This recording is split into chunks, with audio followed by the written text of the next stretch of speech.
আমরা চাই একটি অর্থবহ, সুষ্ঠু, জনগণের অংশগ্রহণমূলক, অবাধ ও নিরপেক্ষ নির্বাচন, উৎসবমুখর নির্বাচন, সকল বৈধ দলের স্বৈরাচার ছাড়া অংশগ্রহণের একটি নির্বাচন এবং একটি অবাধ ও সুষ্ঠু নির্বাচনেই বাংলাদেশের আজকের এই সংকট থেকে উত্তরণ ঘটাতে পারে, এটা আমরা দৃঢ়ভাবে বিশ্বাস করি।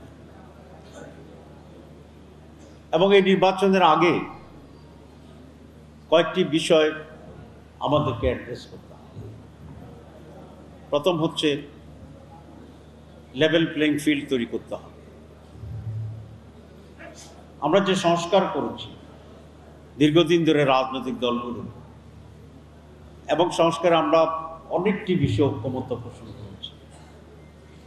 আমরা বলেছি এই সংস্কারের ভিত্তিতেই নির্বাচন হতে হবে।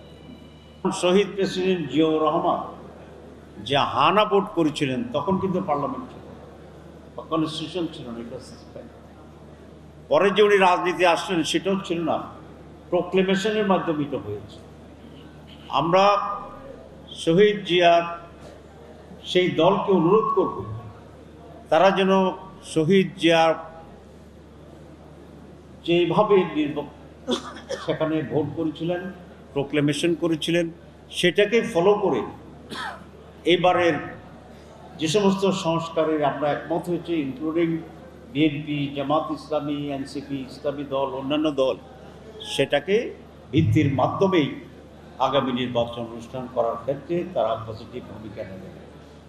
কারণ যদি সংস্কার নিয়ে গড়িমসি হয় তাহলে নির্বাচনের ব্যাপারে মানুষের ভিতরে এক ধরনের সংশয় তৈরি হবে এবং সেই সংশয়টি আমাদের দেশকে এবং রাজনীতিকে আবার সেই পুরানো ধাঁচে নিয়ে যাওয়ার একটি আশঙ্কা আছে।